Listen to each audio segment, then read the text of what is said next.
If your business is growing, but your profit isn't, this episode is for you.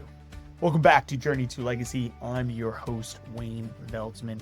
Today's guest, Jeremy Reeves, has helped generate over $200 million in revenue and has scaled multiple companies to 8 figures. But here's the twist. Jeremy says that everything in business actually comes down to just 5 simple factors. And even if one of them is off, scaling will break. In our conversation today, he actually breaks down his 5 levers of scale, why the right product only works when it's met with the right person at the right time, and how message to market fit quietly decides who wins and who stays stuck. We also talk about mentorship, asking why instead of guessing, and how to reframe challenges so that they actually move you forwards. Today's episode isn't about motivation, it's about actionable clarity. Please welcome to the show, Jeremy Reeves of Scale Advisors. So why don't you kick us off? Give us a little bit of the background you were telling me already of where you came from up to where you are today. Yeah, so I started doing this in 2008. Which was actually my senior year of college. It was like junior going into senior year. Until that point, I was actually going to school, going to psychology. Very quickly learning, actually before that, I was going to be an elementary school teacher. So both of them I realized were not for me, and I kind of just, the whole business thing kind of just fell into my lap. It actually started, I got a direct mail letter. I was still living in my parents' house. I was in college. It started, the headline was, can you write a simple letter like this? And I was like, I like writing, I can do that, and so that was promoting a course on copywriting.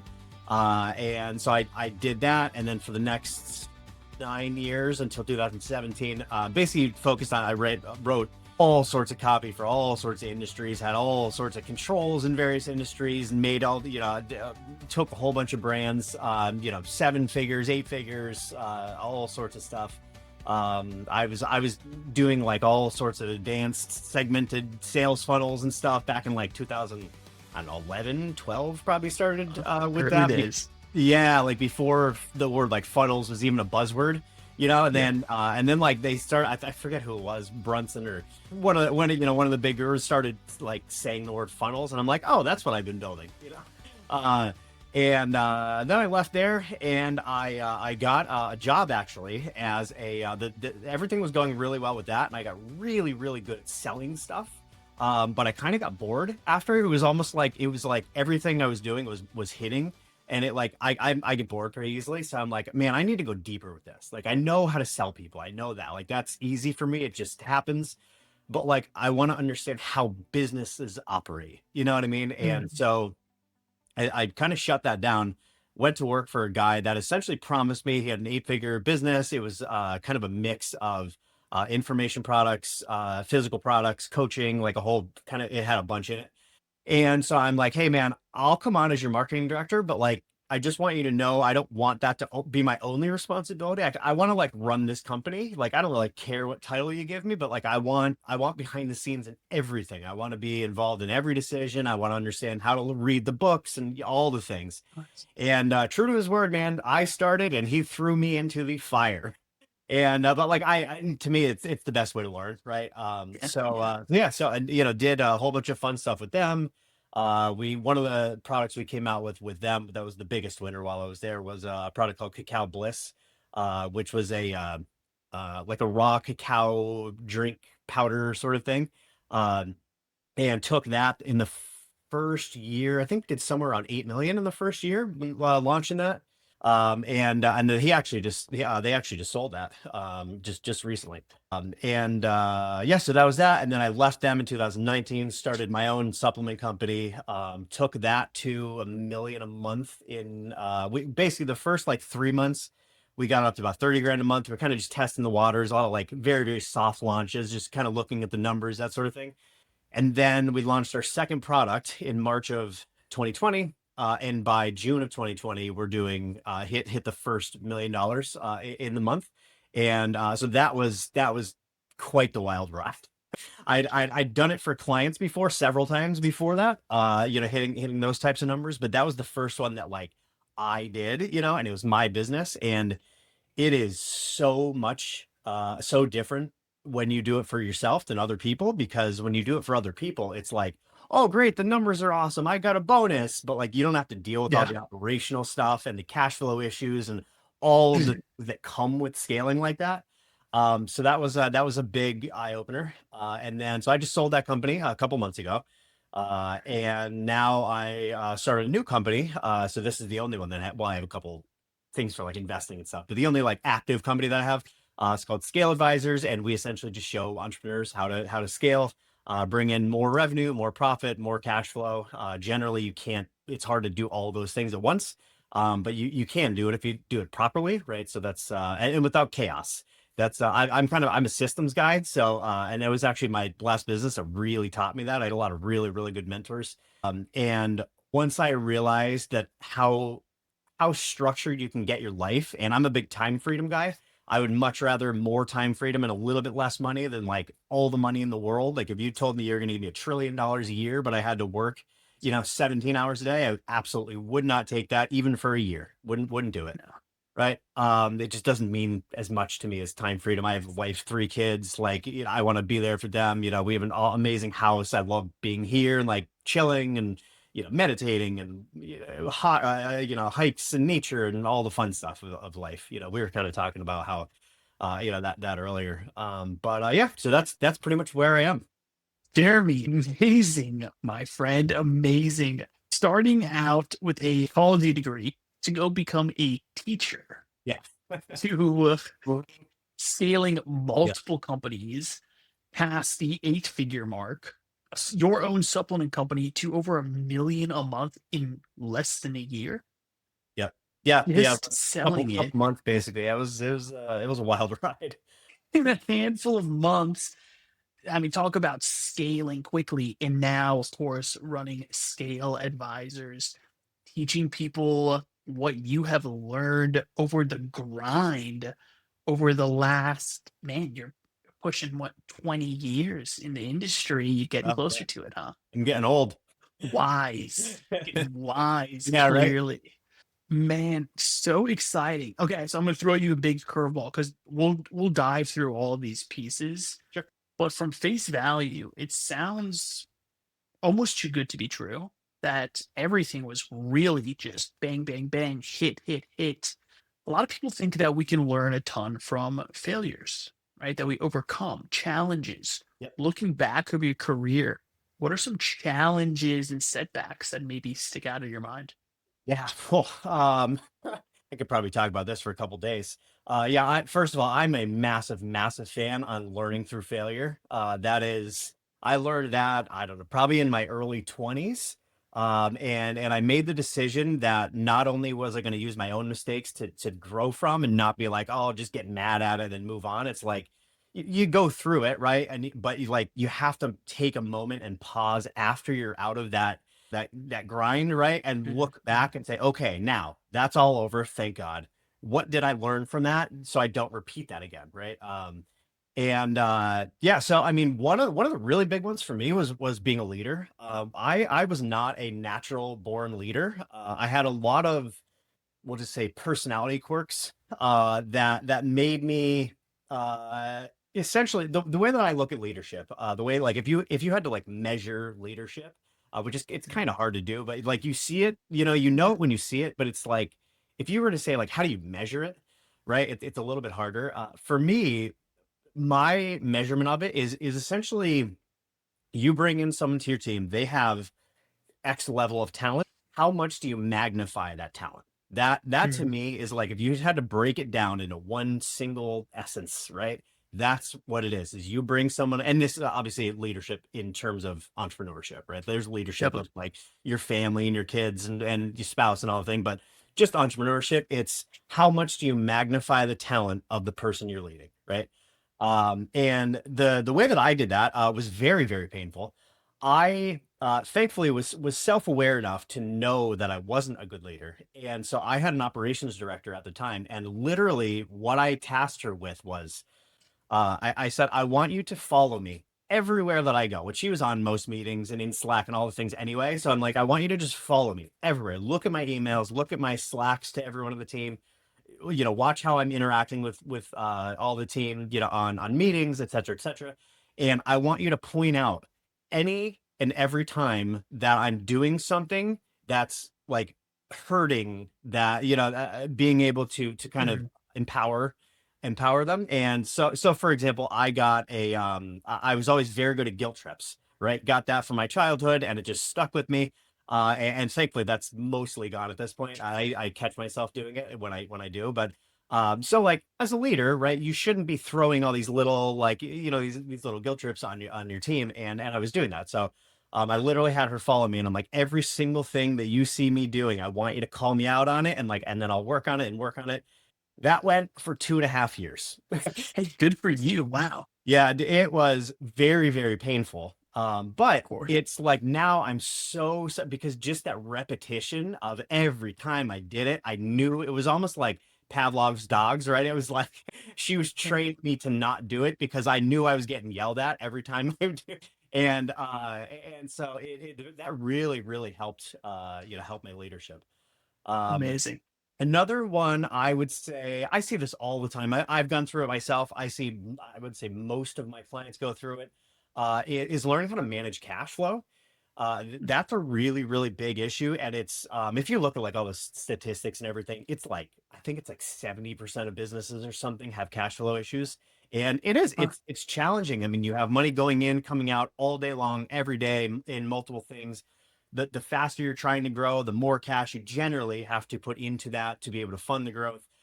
So it's really tough to manage cash flow. And most entrepreneurs, at least that I know, I mean, I've had a handful of clients that have actually gone to like, gotten their MBA and that sort of thing. But like the vast majority of entrepreneurs in the United States, at least, are not like classically trained in business, right? Yeah. I just got done with the client. She was, I don't like to give away clients because she's a very, very big name. She is in the spirituality space as a coach, I'll just say. And has been doing it, in a certain industry within that niche. Has been doing it for like 45 years, right? And was just an amazing service provider for like 45 years.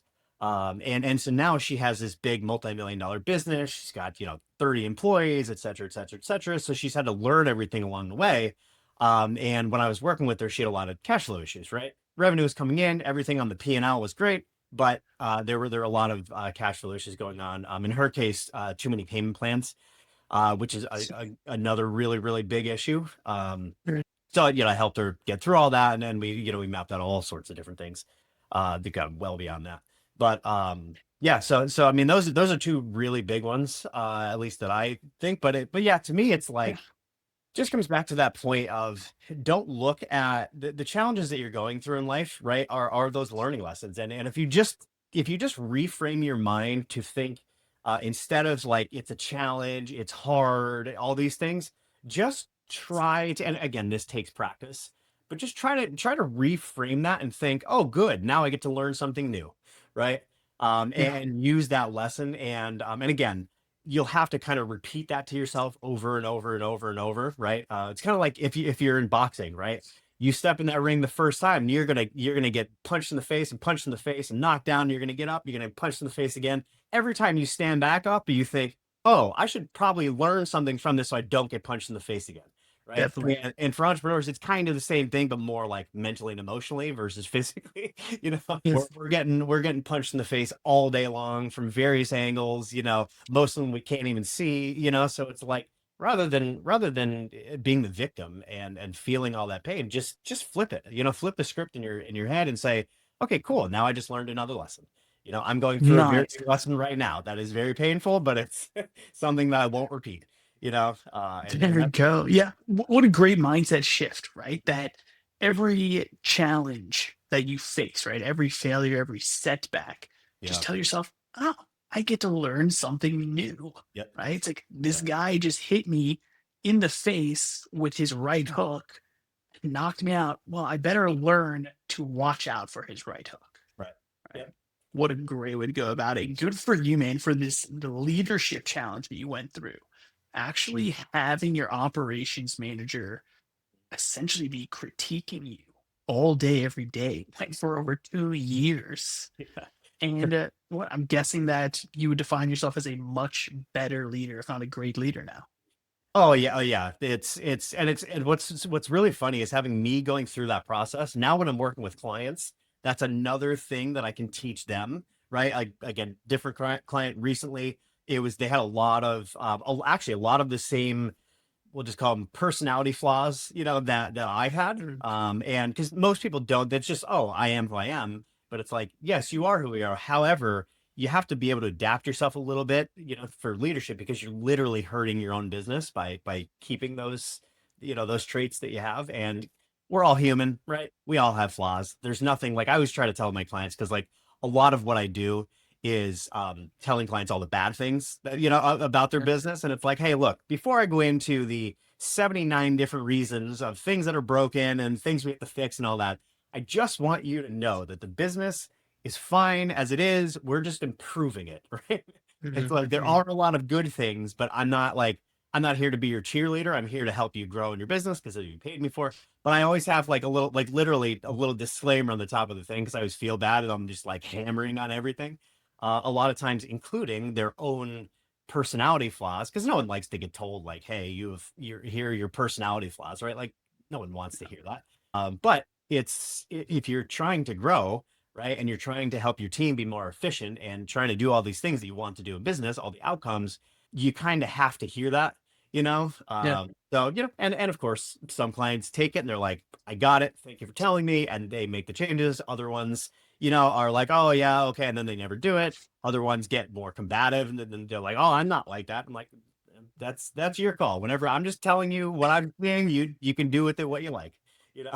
You're paying me for this information. Like, Yeah, I have no prerogative to be mean. yeah, I'm here to help you grow. mhm, You know what's interesting is that being able to take feedback is such an important piece of entrepreneurship and just personal development, yeah, right? But the trick is knowing who to take it from, right? And yeah, so, someone like yourself, when you come in to give me advice on how to scale my business, because you have the credibility of what you've done over 200 million in revenue for yourself and your clients, scaling a business in a handful of months to do over 1 million per month.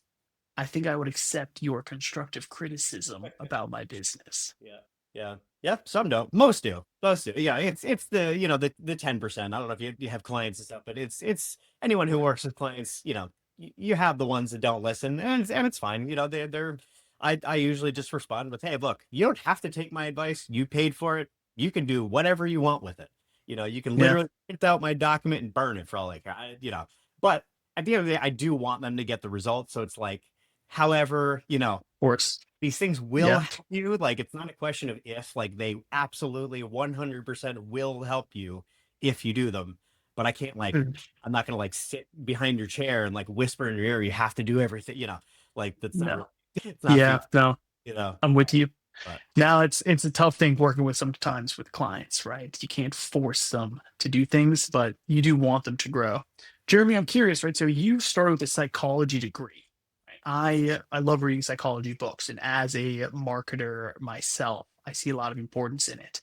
How much do you think your psychology degree has affected your growth as an entrepreneur in business today? yeah, it's a good question. I would say honestly not that much, right? So I'll give you the backstory on that. So I went in, for education, all that sort of stuff. I realized I can't forget if I can't remember if it was a year or two into it that I switched. But I realized I was doing it for the wrong reason. I was doing it more for like the summers off than I was like to actually be an educator, that sort of thing. Yeah. So I was like, okay, that was like the first insight of like, okay, I'm doing this for the wrong reason. And I switched to psychology because I was figuring out like, okay, what are my skills? What am I into? And I'd always been fascinated with human psychology, just why people Mhm. think the way they do, that sort of thing. The problem with learning it in school, and one of the reasons that I was getting frustrated with it, like when I got that letter and then switched, was that so much of it was kind of just like the whole medical system is. It's not geared around actually helping people. It's geared towards like giving them medications, right? And it's like, Interesting. yeah, so like there was some stuff, and there was some stuff around like sociology and around communication and mediation and things like that. So like they helped, right? There's But there a lot of it was geared towards more of the clinical aspect of it, you know what I mean? And it just, I don't know, with it was a lot less about like actual like how people think and why people think, and it was a lot more theory and not like real world application, things like that. Yeah, so it was, I put it this way, I learned way more about psychology in terms of marketing from books, right? Like Robert Cialdini's books are great. Like there's a lot of really good books that teach psychology as you can apply it to entrepreneurship. That I think was more of what I was looking for, and I just found that more through books than courses yeah, or than college. interesting. Yeah, Yeah, than formal college education, right? You said that psychology degree was way more, I'm going to say, clinical yeah, than it was actually applicable, especially in business and entrepreneurship. yeah, Right? And so learning through books, I mean, I'm such a huge fan. If there's let's call it a relatively new stage entrepreneur out there, right? They've read How to Win Friends and Influence People, sort of classics. What are maybe a couple books that you might recommend so that they can further develop their growth as an entrepreneur? And we may even stick somewhat around psychology, but either way, if you have top books to recommend. yeah. So I'm historically terrible coming up with book names off the top of my head. I've read so many of them that like they never like stick. It's like Yeah, I I feel you. get the principles. But there's one. Keith Cunningham is a really big influence of mine, and he's very undervalued, I think. I can't remember what the name is called, but he talks about thinking time. That changed me quite a bit. I'm actually gonna Yeah, Keith I'm gonna look up. Cunningham That was around thinking time. thinking time. I can't think for the life of me what this book is called. Uh, Not thinking time. But anyway, if you're listening, yeah, I mean, I'll kind of just describe it. Just yeah, research Keith Cunningham. He has some really good ones. Yeah, I'll find and I'll link down below to it also for sure. The road less stupid, I think it's called. Yeah. Okay. So it's basically about avoiding what he call, I forget if he calls it the idiot tax or the dumb tax or something like that, but it's essentially avoiding all the mistakes that you make because of ignorance, right? Because you don't know something. And so one of the big concepts that he does is thinking time. And it's really just time you take an hour out of your day, you put one question in front of you, and like for example, let's just say that you're trying to increase your lifetime value, right? That's something that's on my head because I'm writing about it in my book. Lifetime value of your business, Yeah, of like the products or services you're selling, yeah. correct? For your So clients. so say you read. I talk about it all the time in the stuff that I write. So say that you came and you're like listening to this, and I'm talking about how important lifetime value is for long term margins and being able to scale and all those things, right? So you would essentially write down, like, just sit literally like an actual notepad, not your phone or anything digital, a notepad. It makes a difference, trust me. And you just put a little egg timer in front of you for 1 hour, right? And you are not allowed to look at anything or anybody. You just sit by yourself with your thoughts, with the notepad, and write down whatever your question is. How do I increase the lifetime value of my customers? And you just write down everything that comes to you. And it's generally what happens is like the first like 10 minutes, you're like, write down a couple things, and you're like, oh God, that's it. You write down like five things. You're like, oh, there's nothing else. But the reason that you do it for an hour is because you almost get like so pissed off. I think your brain starts to just like, it goes through this weird phase of like, it's like, oh, blah, blah, blah, blah, blah, I'm done. And then it's like waiting to be done. And then you're like, nope, nope, nope. And you just like keep staring at that paper. And I think at some point it just breaks. And it's like, oh, fine. I'm just going to give them everything from my subconscious. Right. And then it starts giving you the good stuff. And you'll end up with like 50 things on there. And it's just like you can't write it down fast enough. So basically just taking that time, and it's like you don't even have to get the book, honestly, just do it. But like he has a lot of really good questions to ask yourself in it, so it is helpful in that way. So that's one. The Interesting. I've never actually even heard of Keith Cunningham, and so I'm so happy that I asked, right? And even this exercise as well. You mentioned earlier, right, that you're into like mindfulness and meditation. This seems almost like a form of meditation, dare I say? Yeah, I would say that. I'm also a massive believer in meditation. I was actually just writing about this the other day, because the most people are like, it's left brain, right brain, right brain. Most people are very dominant in one or the other. And what happens with business is you need both, because if you're, especially like if you're running a business, right? Because Mm.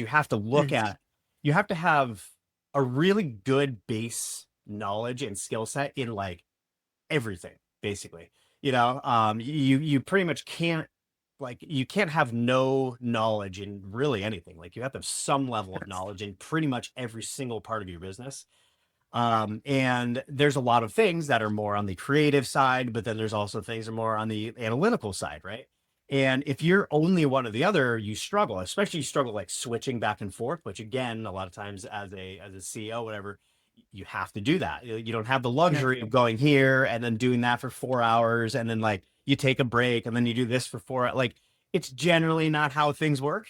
You Mm. can, over time, you can set up your day like that, but in general, that's a whole other topic, of like scheduling your day, so you can do that. But most people aren't at the point where they can do that. So you have to learn the ability to kind of switch back and forth. Meditating is really good for that because it teaches your brain to like use like whole brain thinking, where it kind of syncs your left and right hemispheres so you can access both parts. So I was actually just talking about this. I'm a big tattoo guy. I have tattoos everywhere. And I just got a tattoo like 5 days ago, this past Saturday. And I was talking about that with my tattoo artist, because he was deep into it, doing this really creative part.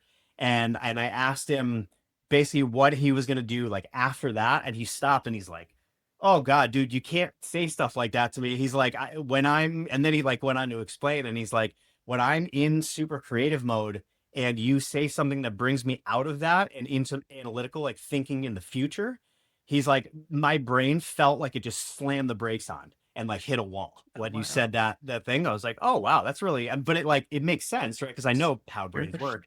I personally never thought of it in terms of that, like, with the tattoo artist, but it makes so much sense. I mean, he is in 99.9% creative mode, just in the moment, doing just kind of effortlessly doing what his brain does. So then you pop in that analytical question, and his all the neurons in his brain are going, over to this side. So now the creative's going, hey, what the hell? I was just doing this. Why are you over here? So it like creates all this. It was Yeah. it was pretty funny, actually. Yeah. Yeah. Super interesting though, because like you're so spot on of the importance of being able to access both sides of the brain and switch constantly for entrepreneurs. And meditation can be great with that. When you say meditation, right, there's so many different types. Define it for us just a little bit more specific for somebody that might want to put into practice themselves. Yeah, so there are a lot of types. I would say, I mean, I feel like most meditation helps in that respect. I've been meditating for like in college, so just about 20 years, around 20 years. And I've done all sorts of stuff. And there's a lot of I grew up doing something called HoloSync, which was essentially it was a really, really big program back in the day. This is like 15, probably 15 years ago that I had that. But it's essentially like binaural beats and all the technology that helps like synchronize your brain. And that was there. We talk about hooks all the time in meditation, unique mechanisms, things like that. That was what theirs was it creates whole brain thinking, because you're basically syncing both sides of your brain with these binaural beats, where like one beats at like whatever 100 beats a second, and the other one's at like 90, and that difference kind of like trains your brain, it like locks on, and it puts it into a specific brainwave state, which I think 10 hertz would be high alpha, I think, something like that, right? So there's like beta, which is more like when you're anxious, you're stressed, you're kind of like on, you're buzzy. Then alpha is like more of when you're kind of just like chilling, you're relaxing, you're having a drink, whatever, you're kind of just like hanging out, kind of a conversation. Theta below that is like that's one of the best ones, because you're still conscious, but you're starting to access your subconscious at the same, like, as your conscious, right? So think of like as you're falling asleep, you have that like thing where you're like almost like aware that you're just about to fall asleep. Like that's hitting in theta. And then delta is generally when you're sleeping, unless you're like an advanced yogi that's meditating for 50 years, you generally can't access delta while you're awake. But I mean, you can, but it's generally not Yeah, long. You no, know, a lot of practice. nice. But yeah, so theta is that's like the one that usually is the one that really helps to kind of synchronize everything. So first I would recommend them because they work. Um, and then I would say just um the other thing that the meditation really does is it helps self-awareness, right? So and this comes back to like what I was talking about before with being self-aware that I was essentially harming my own team as a bad leader. um I've been meditating so long that like there are very very very very few thoughts that I'm not aware of anymore. It is like, and sometimes it gets annoying because you're aware of like literally, and you're like, oh my God, I just want to live, right? Like, I don't want to be analyzing why I'm doing this and like, but it's, it's really good to have. And it just, I would say that comes, the biggest way to do that is just simply sit down and meditating. And it doesn't have to be long. 15-20 minutes is good for most people. I do mine like generally between like 30 minutes to an hour, sometimes a little longer if I'm like really into it. But it's basically just whether you're just focus on something. It could be a thought, it could be a feeling, it could be your breathing, it could be a mantra, whatever that is for you. Focus on that, and then when you feel yourself drifting away from that, just bring it back. That's it. That's all meditation is. It's just you pick something to focus on. It could be again literally anything, and then as you're eventually generally after a few seconds you're gonna go your brain's like, oh, I'm done with that, and then you go nope, and then oh, I'm done with that, nope. That's literally all meditation is. And a lot of people think like, oh, I can't meditate because my mind wanders, and it's like literally every single person's mind wanders. You train it. It's like lifting, right? Like I always Point. say, like Yeah. with people, like I can go relative to most people, I can go a long time without like I can get very very very very clear with like very little thoughts. Getting to zero is like pretty much impossible. That's like you're enlightened, I mean, you're like It not in is. your body, which like I've dipped into those states of like where you just lose all sensation of your body or being a human. Like I've done that, but it's not something that like stays with you forever, right? It's like you kind of come back, you know. And so yeah, so basically just training your brain to focus on something as a drift, you bring it back, and that builds both things, like self-awareness, which is really important in business, and also the ability to like kind of train whole brain. Yeah. Yeah. Beautiful. I love it, Jeremy. I'm actually huge into meditation, right, and mindfulness meditation specifically, because, like Yeah. you say, right, you become self-aware. Mhm. I used to, for many many years, I was medicated for anxiety disorder, like mild depression disorder, and through meditation, being able to become self-aware of like, actually, you know what?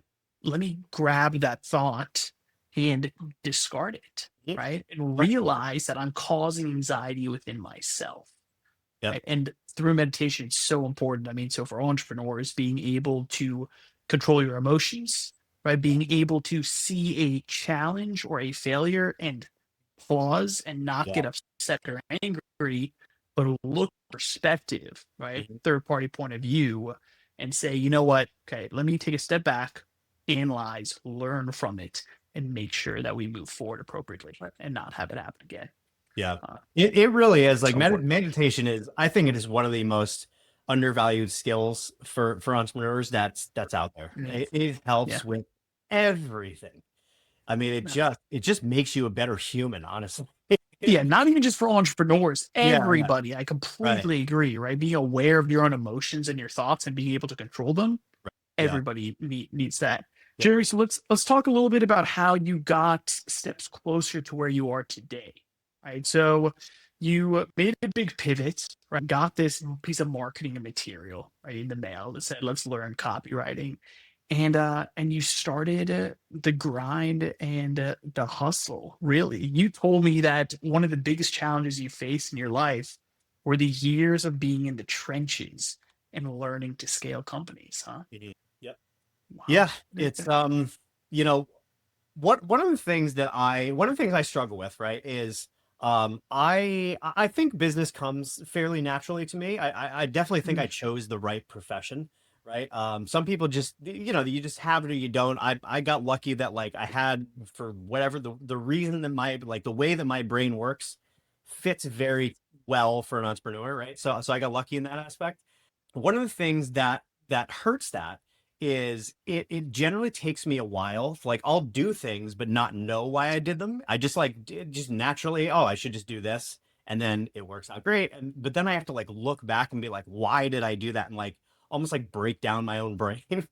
And so as I was building this company, right, I was looking back, and like I've kind of always had this, and I'm like, what are the things that I've been doing that have always worked so well? Like, why did they work so well, right?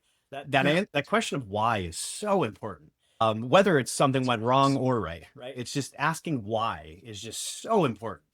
And so one of the things that I realized, right, I was trying to like look back at all my previous failures and successes and like just figure out what are the commonalities, right?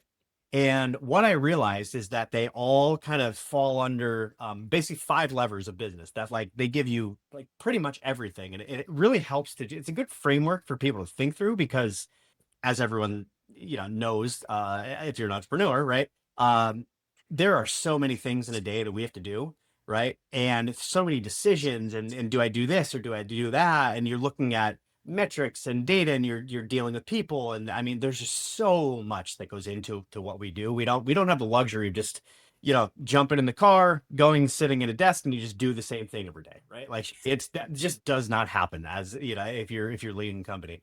And so I really broke it down into five levers, right? So there's contribution margin, which is essentially it's basically like your revenue minus your variable costs, right? So it's essentially like how much it costs you to deliver on your product or service, right? So for information products, there's generally very high, because it's like the product is digitally delivered. They have like merchant fees and refunds and all that kind of stuff comes out. If you're doing coaching, then like if you have any variable expenses that go into providing that product or service. Physical products obviously have a lot more, because then you're looking at like fulfillment costs and product costs, and there's a lot of things like that, right? So that it's essentially like the unit economics, right? The margin for each individual product and service that you have. And it's a really big lever, because and I wouldn't be able to like do the math, top of my head like this, but it's one of those things in business. I always look for levers, right? I'm a big lifestyle guy. I want to just maximize, like I know how much money I want to make. I want to make that and then go, okay, now how do I do that in half the time? And then get there, and how do I do that in half the time? Right. And so I'm always looking for levers, right? It's always just, where's the leverage in this? Where's the domino that I can just hit one thing and that takes care of five problems, or gives me, five times, like if we were to like the growth of it, if we did five different initiatives, whatever. So contribution margin is definitely one of them. And it seems very simple. It seems like, oh yeah, like mine's fine. But I would challenge you to actually map all of them out, because there's a lot of people don't calculate it right. One client that I was working with maybe 6 months ago thought that they thought their margin for the service that they had was about 40%, and which is it should be for their service, it should have been more like 60. They thought it was 40. I did all the math and it was 14. Oh, wow. Yeah. And when you're talking about millions of dollars, it makes a really, really big difference, right? So that's contribution margin. The next one is, and none of these are in like any particular order. Sure. Next one is lifetime value. That's another one. I'm sure everyone on here Yep. knows lifetime value is pretty much just what Yep. your customers are worth over their lifetime. The one really big thing with that is never, ever, ever calculate it based on lifetime. That is the biggest mistake people make, because they hear lifetime customer value, right? So say you have a business, and just say it's 10 years old, just be, and say that you're paying whatever, $100 to get new customers, and they're worth $1,000 over customer lifetime value, right? Most people would just out of service level look at that and be like, oh my God, I'm making 10 times more when I paid. And it's like, right, over 10 years, right? And that's before any cost, right? So you add the contribution margin in and say that's 60%. Well, now it's only 600 over 10 years, right? And then it's like, oh, well, what about, payment plans? And like there's a lot of other things that come in. So a lot of people don't calculate the actual, like both of those things, the actual like contribution margin adjusted LTV, which is, gives you a much, much more true picture of LTV because you don't, it only matters what you keep, not comes into the business, right?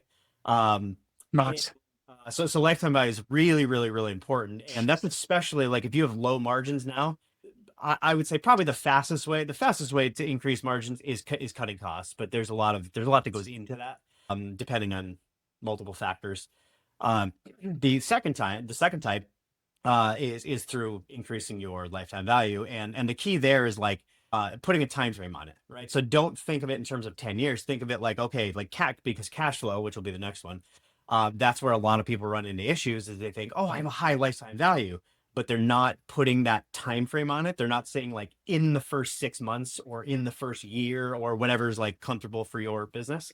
They're looking at, I just worked with someone, a couple weeks ago that made that same mistake. They were basing decisions on their lifetime value, which was over 3 years. And I'm like, right, but you don't actually see that money for 3 years. Let's bring that down. What is it over the first, 3 months, right? And let's get it there. They were on cash flow issues and wondering why. That was why. Well, it was one of about 7 reasons why. The next one is cash velocity, right? So there's a lot of different ways to say this. Some people say payback velocity. I like cash velocity just because I like to stay in like cash, right? Other people, it's like cash conversion cycle, right? Depending on what industry you're in, that sort of thing. But it's essentially what that measures is essentially just you put $1 into your business, generally like to pay for ads. How fast does it take for that dollar in terms of actual, again, contribution margin, not revenue, but actually what you keep? Right? How long does that take to come back around and go back into your bank account? Right? That's a lot of people don't understand that, and that's where things like payment plans. That's one of the biggest things is people if they're on accrual accounting, they'll say like say it's a high ticket $10,000 offer, right? Because payment plans generally it's higher ticket stuff. So let's just say it's $10,000 offer, and they have 12-month payment plans, which a lot of people do. I had another client that again had massive, massive cash flow issues to the tune of like $100,000 a month that they were losing with a profitable P&L. By the way, it was wild. Some really, really big, obvious issues. I went in and I'm like, here, do this, do this, do this. Here's like $1.5 million. You're welcome. It was, but it's, you can't see the forest through the trees, and it's always, it kind of comes back to like telling the clients that like, don't feel bad. It's like kind of the same thing when I notice really obvious things. They're like, oh my God, how did I miss that? I'm like, because you're in it every day. It's just, I admit the same things in my business. That's why I have mentors in my own business, even though I'm a mentor for other people. It's just, you can't see it objectively when you're in it every day. So that's cash flow. So don't make decisions based on, what you are going to get eventually. Make decisions based on what you get and when you get it, right? And then the next one is customer acquisition efficiency, right? So that's pretty much like all of the typical stuff, like making sure you have really good message to market match, making sure that you're on the same market awareness levels with people, so you're kind of talking to them, based on where they're at in the buying cycle, making sure you have really good ads, making sure you have a really like a scalable offer, that delivers, it hits a really big pain point. It shows a lot of perceived value. You've reduced the risk in all sorts of different ways by showing proof and by having guarantees and all the things, right? So it's like you're really just making it a good selling argument to buy your product, right? So that's and then just having all the things, and then actually that also includes things like average order value, because you need the right economics to be able to spend whatever your cost to acquire a customer is. You need to be able to get, you need to be able to get at least enough on day one. It doesn't have to be break even, doesn't have to be, where you profit, but at least enough that you're not going to be going in the hole. And then, you're getting that money back within a couple days, a couple weeks, whatever. Depends on all sorts of different factors. And then the final one is operational scalability, or operational capacity, I guess I would call it. That kind of breaks down into two parts. So that's operating leverage, which is kind of the ratio between your fixed expenses and your revenue after contribution margin, right? So if you have that essentially lets you, like SaaS companies have really high operating leverage because once they pay out their fixed expenses, there's like nothing else, and there's like no contribution margin. So their profits go like it's insane, right? So they can like have a lot of fixed costs up until a certain point, but then they don't, like their revenue goes like this and their fixed costs like barely inch up.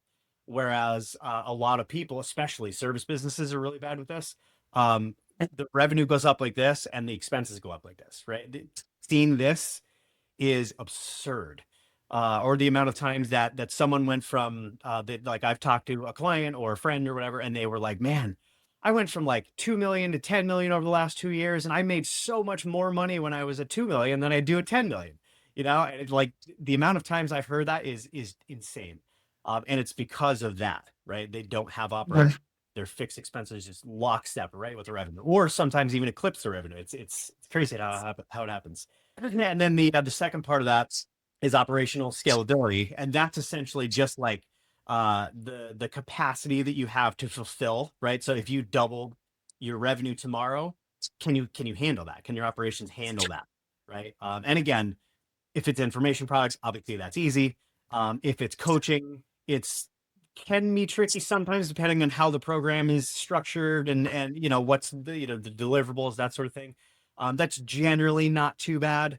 I dealt with a client recently where she had a cohort, right? Which I do not like doing cohorts, but they've been doing it for forever, and so we're flipping the whole business model for them, but so it's more sustainable. But she had cohorts, and each class was only like 10 people, so it was hard to grow more because they had to add more coaches every time they grew. So we're working through all that stuff.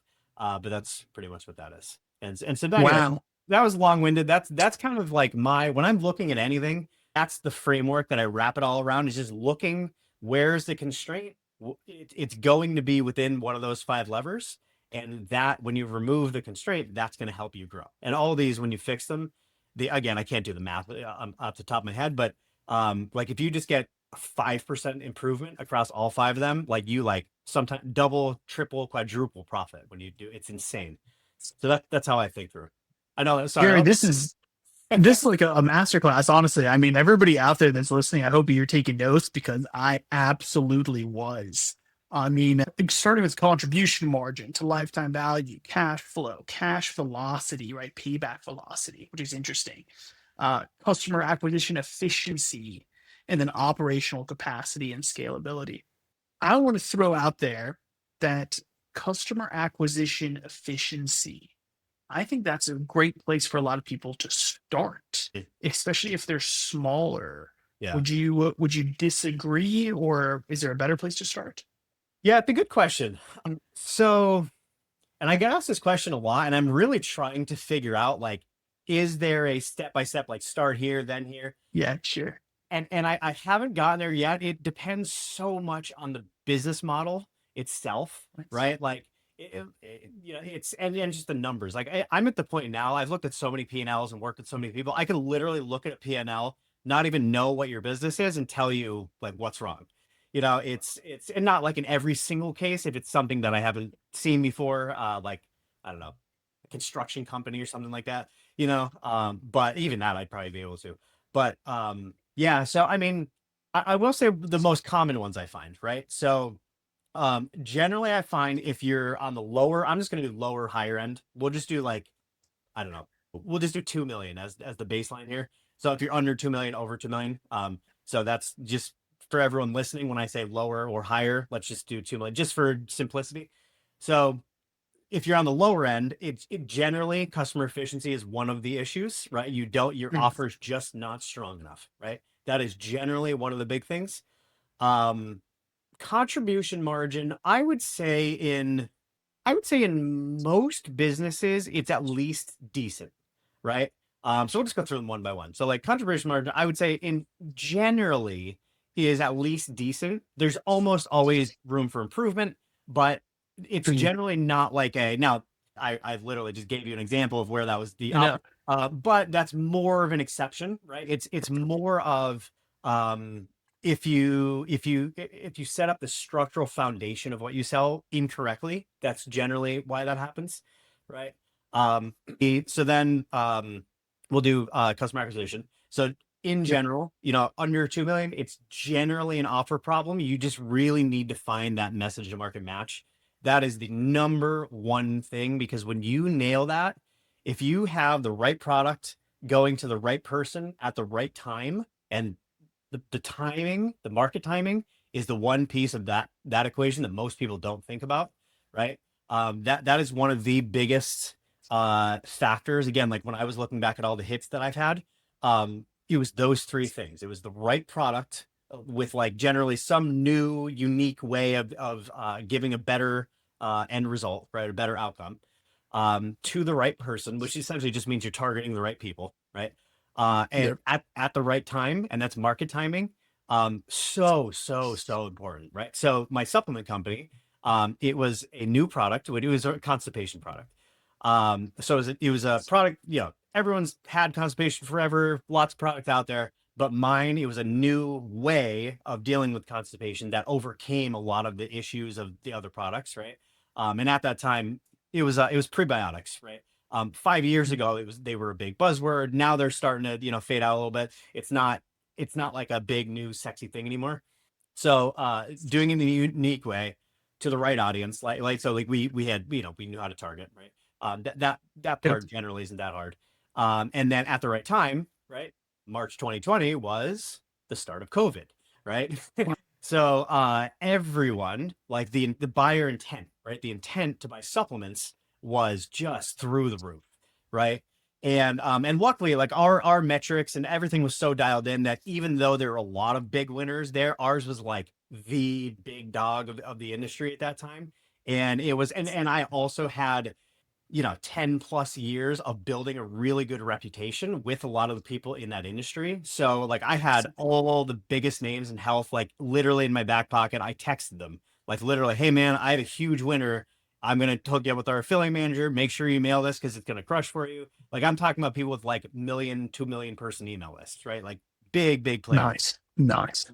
And that's also another lesson is like focus on reputation, because like I had those friends because I had really good services for like 10 years, always did the right thing, got really good results, like was a cool person, right? Like, which is very important that a lot of people miss. So anyway, so that's and then customer efficiency. On the higher end, generally you have the funds that you're paying really good copywriters, you have, marketing team there. So you have the message and market match dialed in pretty well.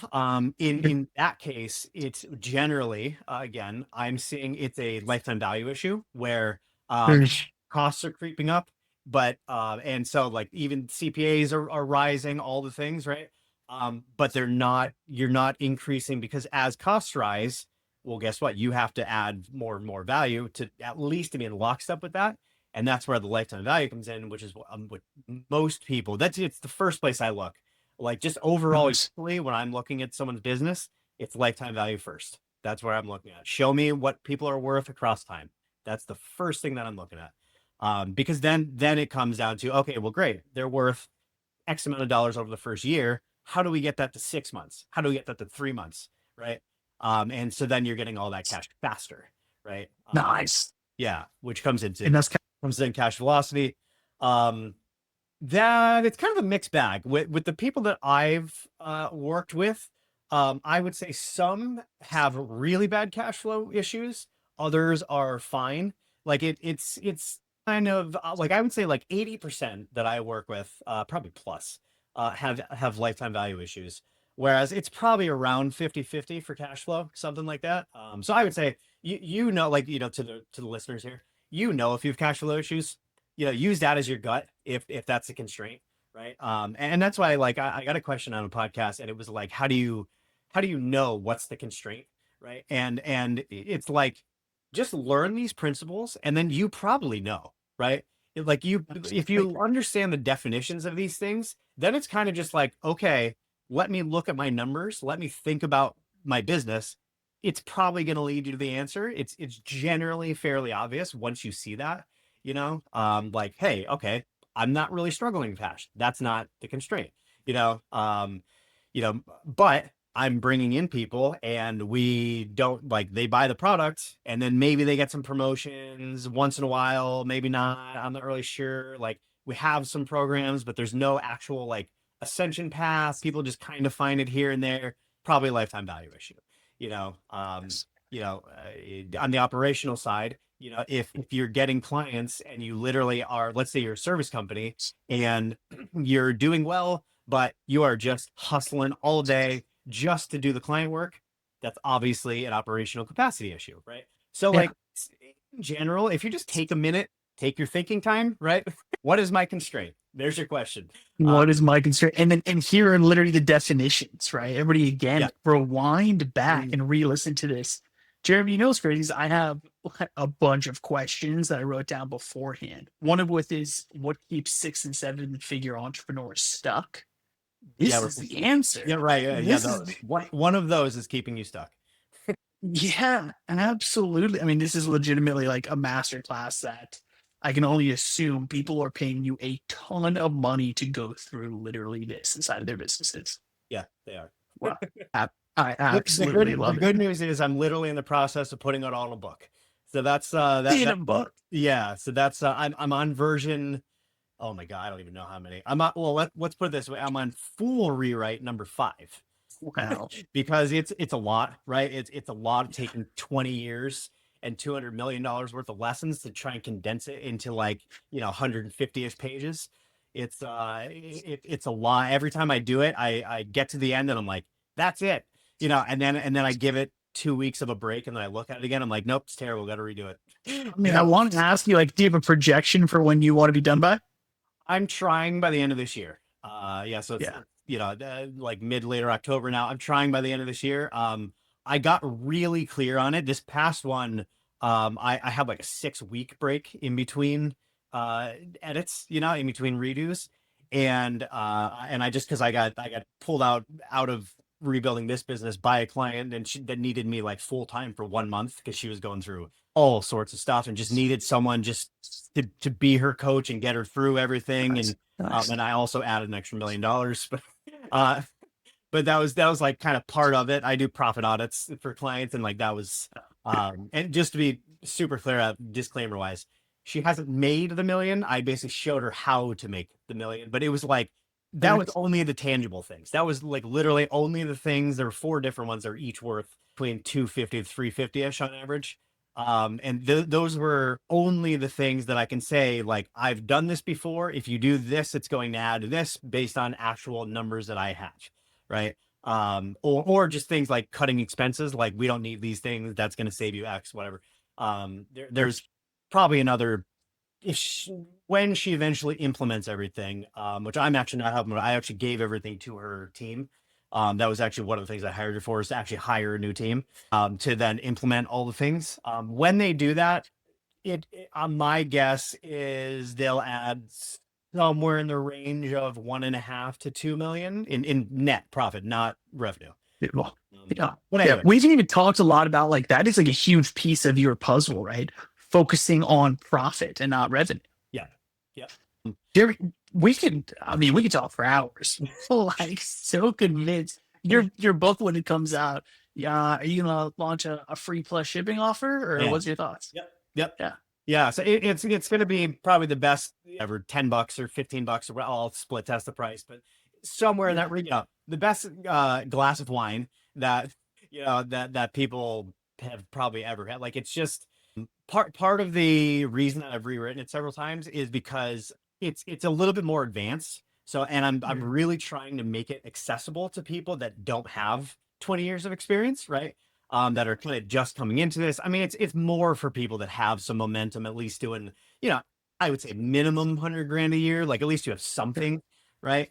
The people that would get the most benefit are probably 1 million plus. Like you have a team, you have things rolling, you have some products. Like it's going to show you how to really do that all properly, right? But it's also, even if you're on the lower end of that, even if you have no business, if, like you want to start a business wherever you're at, like it's going to teach you how to do it properly, right? So that you can actually scale it profitably, right? So I Yeah. always say like properly and profitably, because it's just the two biggest things I see is that either people have the revenue and no profit, right? They're like struggling to pay themselves, blah, blah, blah.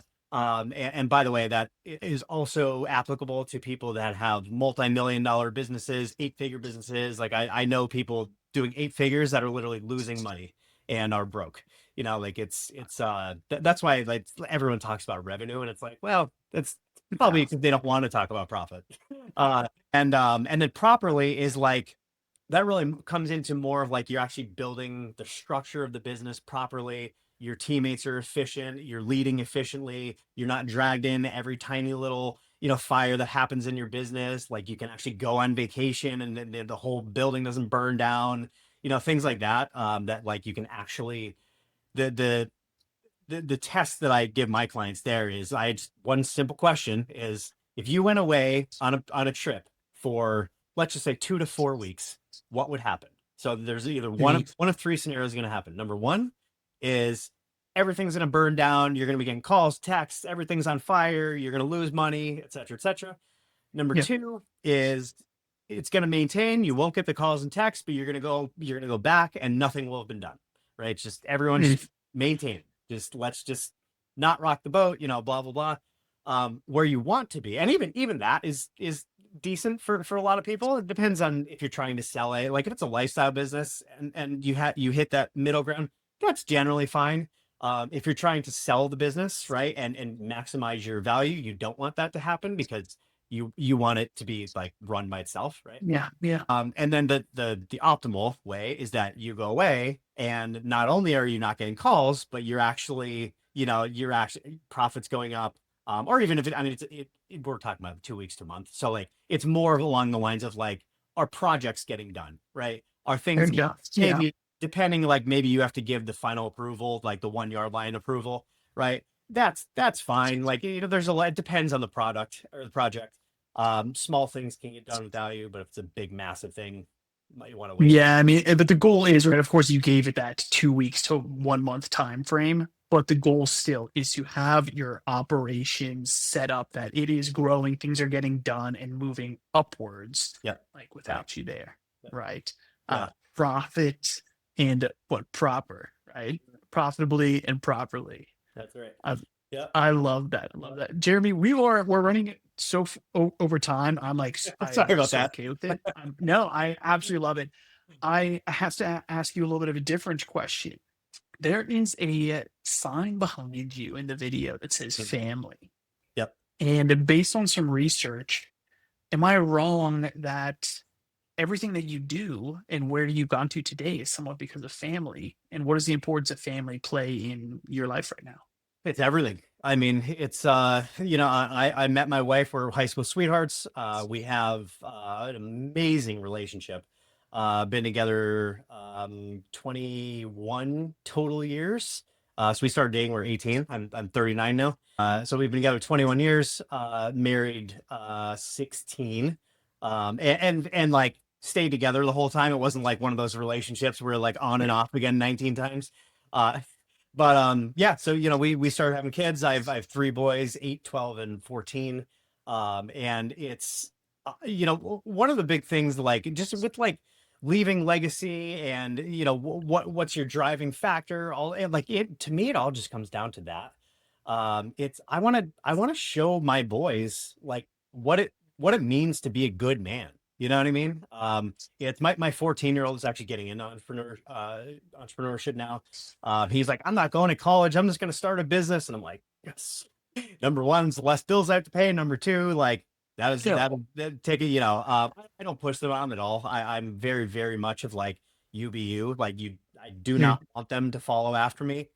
In terms of like what I do, like I don't want to push them on. I do want them to follow after like my values, characteristics, how I definitely, treat people, that definitely. sort of thing. But yeah, man, it's everything. It's like, and that's why I'm such a big advocate of. I am not one of these people that is like, grind, grind, grind. All I do is work. Like, I won't name names on there, but like, that's fine. To me, it's really sad, honestly, to me. And like, there are seasons of life for that. I've gone through it. I feel like almost every entrepreneur has to go through that at some point. Although honestly, if I knew all this stuff that I know now, I probably wouldn't have had to gone through that. Uh, which is again one of the reasons why I'm teaching this stuff is because like, God, if I could save all those years of just constant grinding and hustle, just like to the bones, I mean, God, I would love to go back and change that. But yeah, I mean, it's really just I'm all about just maximizing my life. I mean, we get one life, right? I want to experience the most amount of things I can experience. I want to be a good person. I want to die having no regrets, which so far I'm doing. While I'm 39, as of right now, if I got off this call and dropped dead and was laying there dying, I would have zero regrets in my life. And so hopefully I just continue that. You know, I want to live my life in a way that it's an inspiration to others. You know, like I want people to look at me, and I'm not a very egotistical guy. I don't really care. Like honestly, I don't really care what people think about me, and what most people think about me, unless it's like someone that I love and care about, like my family, my Definitely. friends, that Yeah. sort but it's just I really when you're looking at someone that has something that you don't have, whether it's money, relationships, health, you know, whatever, body, whatever it is, right? Um, there's one of two responses. One is either envy or inspiration, right? Uh, and I've trained myself to always be inspired by people, like, cause I'll catch myself. I had no money growing up. I'll catch myself. It's still in there a little bit. You know, if I see someone that has like more money than I do, I'm like, oh man, that'd be so nice. They have a 60-foot yacht. Like I want that. And I'm like, I don't want that though. Why? If I had $100 million, I would not buy that. Why do I care? You know, because there's such a pain, especially living in Virginia Beach, right? I'm surrounded by water, and literally every person I know down here is like, do not get a boat. But yeah, it's just, you know, for me, it's just about being a good person, being an inspiration to others in all areas of life, like whether it's again business, family, whatever it is. Like my goal is living my life in a way that someone can just pick a spot, pick a random part of my life and be like, I want that, right? And in general, I've gotten there. Right now, I'm actually in the worst shape that I've been in probably 15 years. Because I went through a whole thing with I screwed up my back, which threw off all my like healthy Man. eating. I haven't worked out in like 6 months. Like it's so I'm going through a phase there. I'll get it back on track. I'm not really worried about it, but um besides that though, like I mean, my life is really dialed in, and it's not that I was born with it. It was just being clear on what I wanted over the years, and writing down what I wanted, you know, and it's like in each area of my life, writing down where am I now, what do I want, and what do I have to do to bridge the gap. That is like the biggest moment I think I've ever had in my life, when it's like, wow, it really can be that simple. It's just pick something that you want, figure out where you are in, you know, in correlation to that, and then like, what do you have to do? What are the missing pieces, right? And then just do them, right? It's like it sounds way too simple, and like you said earlier, like almost too good to be true. But like, I mean, that's kind of it. That's it, right?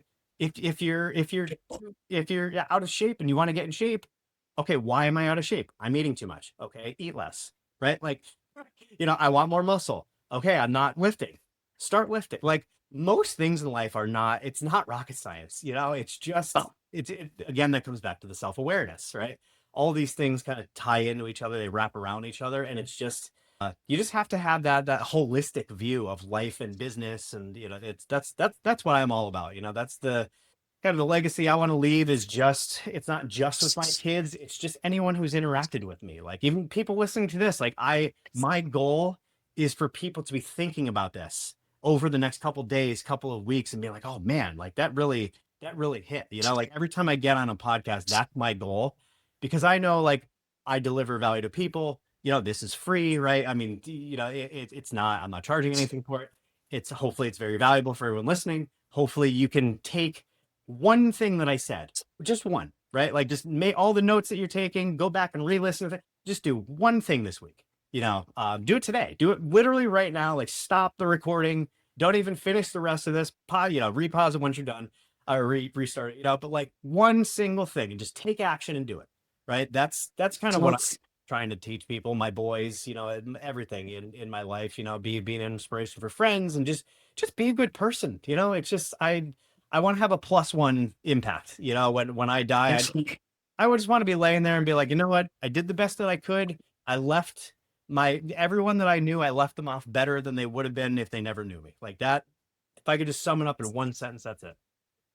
Well said, Jeremy. I'm so happy that I asked for you to talk a little bit about family, my friend. I'm happy to hear. I can feel it in your voice and just like the way that you present yourself, that it truly is the motivating factor of everyone you come in contact with, right? Whether it be digitally like this, physically in person, clients, family, friends, a stranger on the street, right? Is leave them better than you found them. That is 100% my goal, ambition as well. And the biggest piece is to lead by example, right? And Right. so doing a great job. Jeremy, thank you so much. Right? People absolutely want to learn more from you, more about you, about Scale Advisors. Where's the best place for them to go? Yeah. So the website is scaleadvisors.com. And like once you get there, there's a bunch of stuff that, you can kind of self-select based on what you need in your business. I mean, there's free stuff on there. The one opt-in. I'm always split testing things, but like as of right now, the kind of best way for people to go is just go on there. There's a form that gets you on. I have a video basically showing you like the fastest way I've found to double profit, which is pretty much a lot of the stuff that we've talked about, but I actually go through and like show you the levers using like a spreadsheet. And it's like, look, if you just change this to here and just add this little thing, look at how that changes your profit, right? So again, like everything's around profit in my world.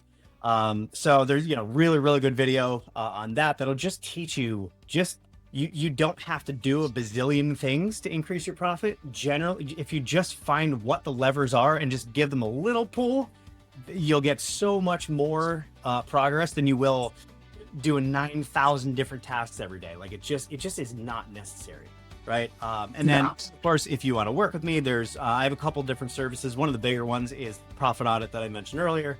That's where I do. I mean, there's multiple levels of it, but the 2 levels that are essentially I can go through and do kind of a full audit on one sales funnel, like whatever your biggest funnel is that's driving, customer acquisition.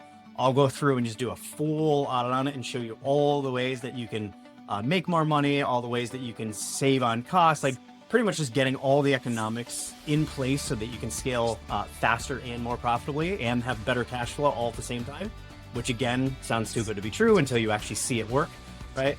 And then there's more of like a full business audit, which is like I'm looking at operations, I'm looking at your team structure, I'm looking at like all the 5 levers, your cash flow, like everything. I'm doing deep dives on your P&L and how your program structure and like everything. And that's what I did. I mentioned the one client that I did she was like it was basically that plus a whole bunch of other stuff in the full-time month I did for her. Yeah, those are the 2 main things. And then there's Beautiful. there for a book wait list because that's not launched yet. So if you want to just get on there and wait until it's launched, there's just go to the website, see what piques your interest. Scaleadvisors.com. I'm gonna go sign up for the book waitlist myself. There you go. Watch the value video. Amazing. Jeremy, thank you again for your time so much. Greatly appreciate it, my friend. And boom, that's a wrap.